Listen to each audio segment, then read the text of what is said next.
You ever think your life is steady, safe even, until one quiet morning blows it wide open?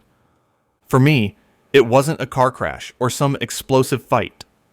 No, it was a letter, just sitting there in our mailbox like it had been waiting all along. Tuesday morning, I was flipping pancakes, half awake, when Elena came back inside, holding the mail. Bills, catalogs, and one pale blue envelope. No stamp, no return address. Just her name, Elena, written in shaky cursive. Her face went still. She slid it into her purse like she didn't want me to see. "What's that?" I asked, spatula still in hand. "Junk mail," she said too quickly. And then she kissed me on the cheek, just like she always did, as if routine could erase suspicion. But I've been married long enough to know when something's off. Her hands were trembling. Later that night, while she was in the shower, I did the one thing I promised myself I'd never do. I looked. The letter was folded perfectly, like it had been opened and closed 100 times. The first line nearly knocked the air out of me. "My dearest Elena, do you remember the cliff?" I froze. The cliff?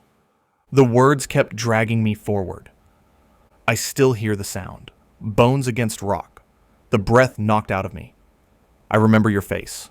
Not afraid, not sorry. Calm. You thought I was gone, but I wasn't. I never was. You left me there, Elena. And now I'm just 2 houses down. 2 houses down. I looked out our window. And there he was. Walter Kincaid, our neighbor. 72, retired veteran. Always on his porch with a pipe and a limp. We'd waved, made small talk about the weather. Harmless, I thought.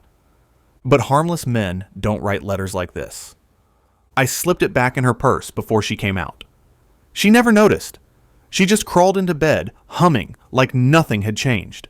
Except everything had. Now listen, you ever watch a cooking show where the chef pulls a mystery box off the counter and, bam, it's not flour and sugar, it's scorpions and habanero peppers? That's what this letter was for me. And apparently, 94% of folks who hear stories like this don't hit subscribe. That's like sitting down at a family bar BQ, eating all the ribs, and walking out before helping with the dishes. Don't be that person. Hit subscribe. It keeps the heartbreak hot, and the plot twists even hotter. Back to the mess. The next morning, I tried to act normal. Tried. Over eggs and toast, I asked, "You ever talk to Mr. Kincaid?" She paused, just for a heartbeat, but I caught it. "The old guy next door?" she asked, forcing a smile. "Yeah. Why?" "He seems quiet," I said, watching her closely. She slid her fork across the plate. "He's harmless." Harmless. But when I looked out that night, Walter wasn't reading a newspaper or nodding off like usual. He was staring straight at our house, pipe glowing, eyes fixed, and I swear, he smiled. I told myself I wasn't going to engage, that the smartest move would be to ignore the letter, toss it in the trash, and pretend like it never existed. But you can't unread words like, "You left me there, Elena." By Wednesday afternoon, my curiosity won. I walked over. Walter Kincaid was sitting exactly where he always sat. Porch chair angled just so. Pipe smoke curling around him like fog.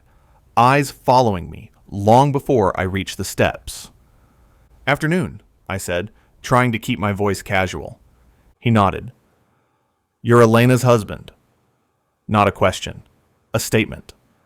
Something about the way he said it sent a chill through me, like I was being tested. "That's right," I replied. "Grant." He studied me, eyes sharp beneath bushy brows. "History teacher, aren't you? Middle school." I blinked. "Yeah, how'd you know that?" "People talk. Mailman, corner store, folks walking their dogs. You'd be surprised what slips out when people think no one's listening." There was a pause. He tapped the ash from his pipe, then leaned forward. "She didn't tell you about me, did she?" My gut tightened. "About you?" He smiled, slow and grim. Elena and me. We were kids. Sweethearts once. Until the summer she tried to kill me. I swear my body went numb right there on his porch.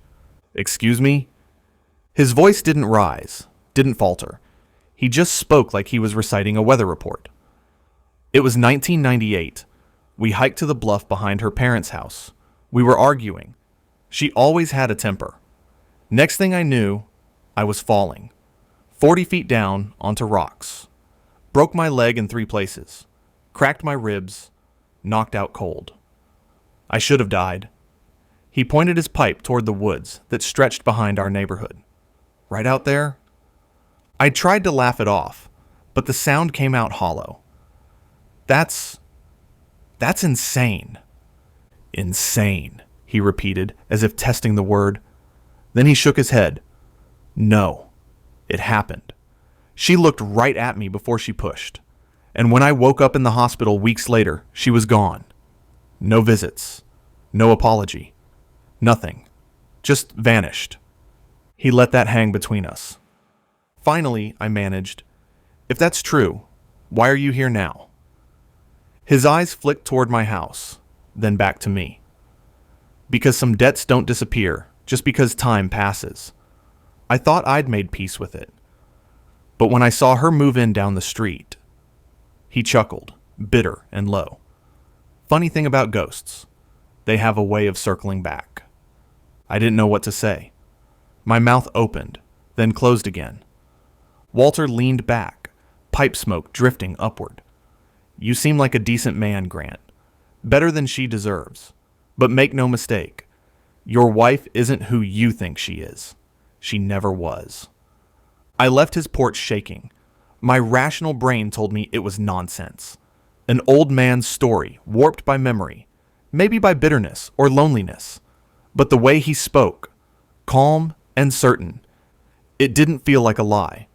That night at dinner, I tried to bring it up. "Elena," I said carefully, "did you know Walter Kincaid when you were younger?" Her fork froze halfway to her mouth. She recovered quickly, but not quickly enough. "The old guy down the street?" "No." "Why?" "Because he seems to think you two knew each other." She let out a dry laugh, shaking her head. "He's confused, Grant. Probably senile. Don't let him drag you into his stories." Her words sounded right, but her eyes, they were too sharp, too rehearsed, and I couldn't shake Walter's voice from my head. "She isn't who you think she is." When you live with someone long enough, the smallest details turn into alarms. A pause too long, a laugh too forced, or, like in my case, a bracelet that suddenly felt like evidence. Elena's worn that old silver charm bracelet for as long as I've known her. Said it was a gift from an old friend. I never pressed. Some things in marriage, you let be.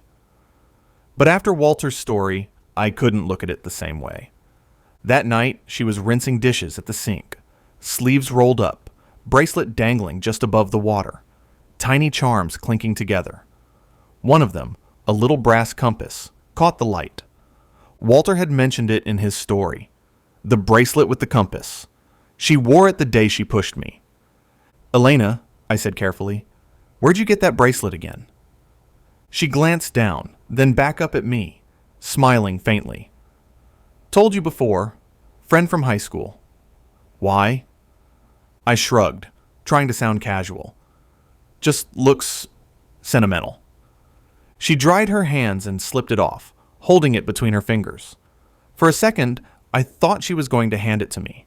Instead, she clasped it back on. "Some things are worth keeping," she said softly. Then she changed the subject like it never happened.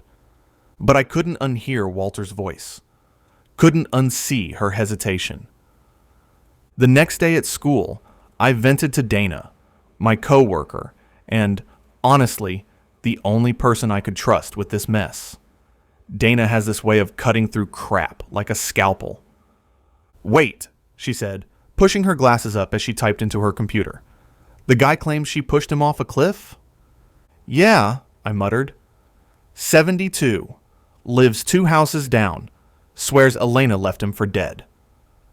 Dana snorted. Okay, either he's senile or your wife's been hiding some Lifetime movie-level baggage. Her fingers flew across the keyboard. What's his name again? Walter Kincaid.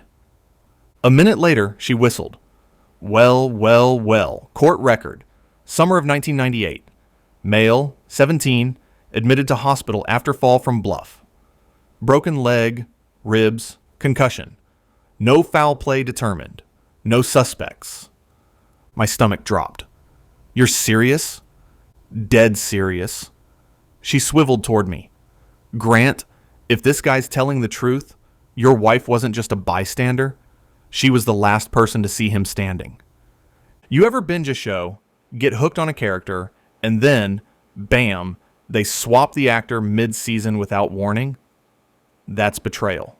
And apparently, 95% of folks listening to stories like this don't hit subscribe. That's like ordering pizza, eating half, and ghosting before tipping the driver. Don't do that. Hit subscribe. It keeps the drama hot, and the truth spilling faster than wine at a family dinner. Back to the chaos. That evening, I tried again with Elena.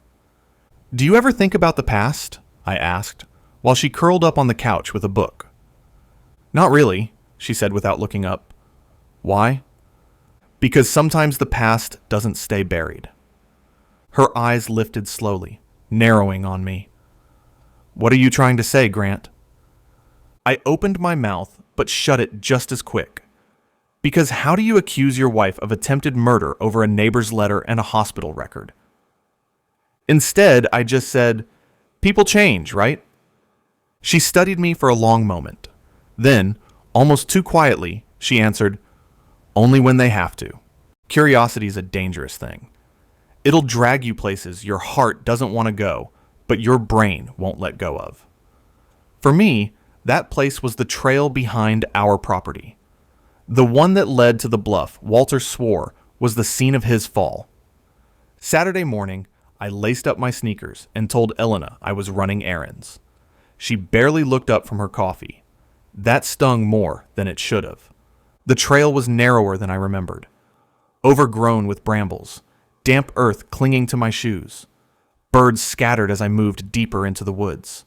And the whole time, I kept hearing Walter's voice in my head. She looked right at me before she pushed. After about 10 minutes, the trees opened up to a clearing. There it was, the bluff. A sharp drop, jagged rocks scattered below, the river glinting faintly in the distance. My stomach tightened.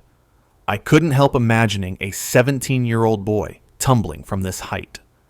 Near the edge stood a weathered wooden sign, half buried in weeds.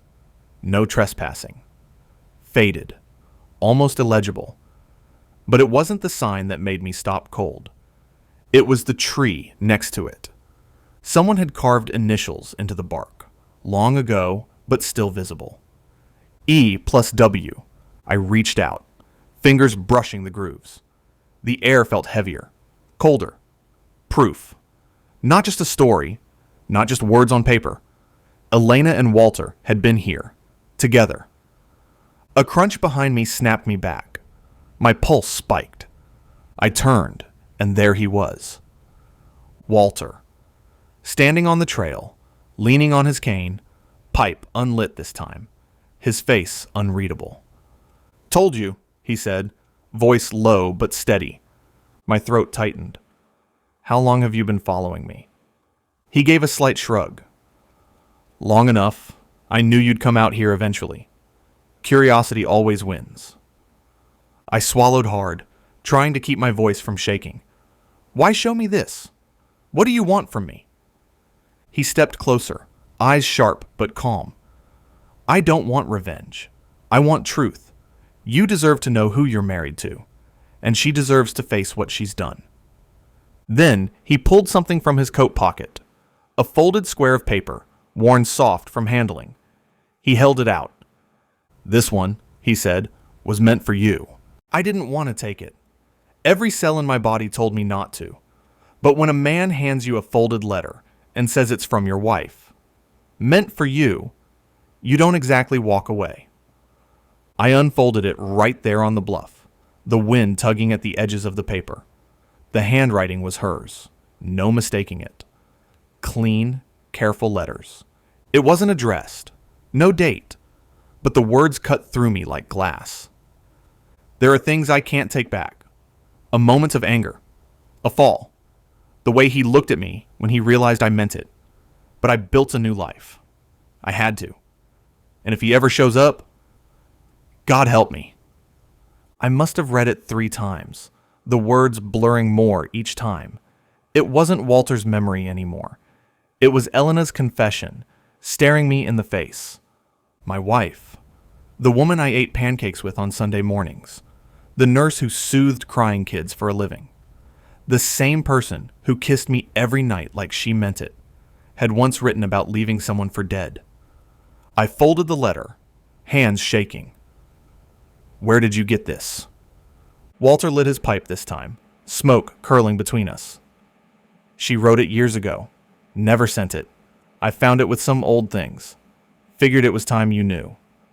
Why now? I asked. His eyes flicked toward my house. Because the past doesn't stay buried. It rots. And when it does, it stinks up everything around it.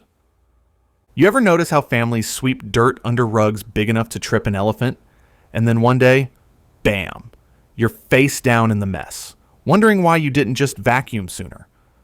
That's betrayal for you. And hey, 96% of you listening to this haven't subscribed.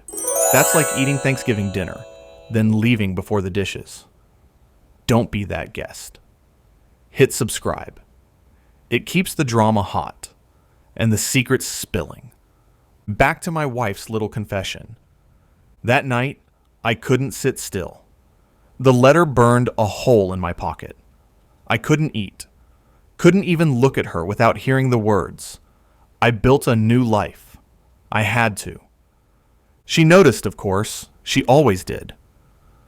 What's going on with you? She asked, curling up on the couch, tucking her legs beneath her. I stared at her. The woman I married. The woman who lied. My chest ached with the weight of not knowing how much of my life with her was real. Do you believe people can change? I asked, my voice quieter than I meant. She tilted her head, studying me. Only when they're finally caught. She said it so calmly, like it was just another fact of life. And that scared me more than Walter's story, more than the letter, more than anything. Because if she believed that, maybe she wasn't done hiding. The letter burned in my pocket for 2 days before I broke. You ever hold on to something so heavy it feels like it's eating you from the inside out? That was me. I couldn't keep pretending. Couldn't keep eating breakfast across from her like nothing had changed. So I asked her to walk with me. Down the trail. To the bluff. She hesitated. Of course she did. But then she slipped on her jacket and followed me. We didn't talk much on the way. Just the crunch of leaves under our shoes. The silence between us, stretching tight. When we reached the clearing, I stopped. She stopped too. Her eyes darted to the carved initials on the tree. E+W. For the first time, I saw her flinch. I pulled the letter from my pocket and held it out. Recognize this? Her face drained of color. She didn't touch it. Didn't even try to fake confusion. Elena, I said, my voice breaking. I know. About Walter. About the cliff. About what you did. She didn't move. The wind tugged at her hair, but her body was still. Finally, she whispered, Who told you? Does it matter? Her eyes met mine, wet, sharp, desperate. It matters because you'll believe him before you believe me. I took a step closer. Then tell me your side. Because right now, all I've got is his story and your silence. She closed her eyes for a long moment, then opened them again. And I swear the air around us shifted. He wasn't the boy people thought he was, she said quietly. Walter was older, controlling. He made me feel small, trapped. I tried to end it, but he wouldn't let me. That day on the bluff, he followed me. He grabbed my arm, wouldn't let go. I panicked. I pushed. Her voice cracked on the last word. "You left him there," I said, my throat dry. "I was 17, Grant," she shouted, tears welling. I thought he was dead. I didn't know what else to do. So I ran, and I swore I would never look back. Her chest heaved. Mine did too. The silence that followed was heavier than anything I'd ever carried. Part of me wanted to reach for her, to hold her like I always had when she cried. But another part, the part Walter's words had carved open, kept me frozen. "So what am I supposed to do with this?" I finally asked. "Pretend it never happened. Pretend the man living 2 houses down isn't the ghost you thought you buried?" She shook her head, tears streaking her cheeks. "I don't know. I just know I'm not that girl anymore. I built a life with you. I love you. Isn't that enough?" I stared at her, my heart ripping in two, because I wanted to believe her. God, I did. But all I could see was that carving in the tree. All I could hear was Walter's calm voice. She looked right at me before she pushed. And in that moment, I realized something terrifying. No matter what she said, no matter what I wanted to believe, our marriage was now standing on the same cliff, and one wrong step could send it tumbling. Sleep didn't come easy after the bluff. I lay awake beside Elena, staring at the ceiling, listening to her breathe, wondering how many nights I'd done the same, believing we were steady, safe, and now, every inhale, every exhale, I questioned who exactly was lying next to me. By dawn, I couldn't take it anymore. I slipped out of bed, pulled on a jacket, and walked down the street, straight to Walter's porch. He was already there, pipe in hand, as if he'd been waiting. "You talked to her," he said, before I even opened my mouth. I nodded, sinking onto the porch steps. She told me her side. "And?" "She said you wouldn't let her go, that you followed her that day, that she panicked." Walter's eyes narrowed through the haze of smoke. He didn't explode, didn't yell. He just sat heavier in his chair, like my words weighed him down further. "Funny," he murmured. "How panic looks calm in my memory, calm as stone." She looked me in the eyes, Grant. There was no fear, just intent. I shifted uncomfortably, running my hands through my hair. "She was 17. She thought you were dead. She left me," Walter snapped, cane thudding against the wooden porch. 17 or 70. You don't leave someone broken and bleeding at the bottom of a ravine. You call for help. You scream until your throat gives out. You don't walk away. His voice cracked, the edge softening. For a moment he looked small, worn down by years of silence. I woke up in that hospital, Grant, and she was gone. Everyone was gone. I was just a boy with broken bones, and a story no one believed. I couldn't speak, because as much as I wanted to defend her, part of me knew he was right. I finally asked, "What do you want from me?" Walter tapped his pipe against the ashtray, embers glowing faintly. "Not revenge, not prison, just acknowledgement. I want her to admit what she did. To me, to you, to herself." His words stuck in me like splinters. I walked home slower than I should have, dragging my feet along the gravel, the sky a dull gray above. Elena was waiting in the kitchen, hands wrapped tight around a mug, eyes rimmed red. She looked up the moment I walked in, searching my face for answers. "Well?" she asked, voice breaking. I sat down across from her. Between us, the silence stretched wide, thick with everything we weren't saying. "He wants acknowledgement," I said finally. "That's all. Not revenge. Just the truth." Her lips trembled. She shook her head violently. "No. Because if I give him that, it won't stop. He'll want more. He'll ruin everything we've built. Elena, I said, leaning forward, he's already ruining it. We're sitting here like strangers because of the secret you buried 50 years ago. She slammed the mug down, coffee sloshing over the rim. I was a child. He doesn't get to own me for the rest of my life. I ran because I was scared, not because I didn't care. And I never looked back because I couldn't, because if I did, I'd never escape him. Her tears came hard then, and for the first time, I saw not just guilt, but terror. Not of Walter, of me, of what I'd do with the truth now that I had it. I wanted to reach across the table, to take her hand, to say it was enough. But the letter in my pocket felt like a wall between us. And here's the part no one tells you about betrayal. It doesn't always scream. Sometimes it whispers. Sometimes it sits quietly across from you at the kitchen table, wearing your wife's face, asking you to love her anyway. I didn't leave her that day. I couldn't. But I also didn't hold her. Something between us had fractured, subtle but permanent, like a hairline crack in glass, fine to look at from a distance, but one wrong touch, and it all shatters. Later, standing by the window, I saw Walter on his porch again, pipe glowing faintly in the dusk. He didn't wave. He didn't smile. He just watched.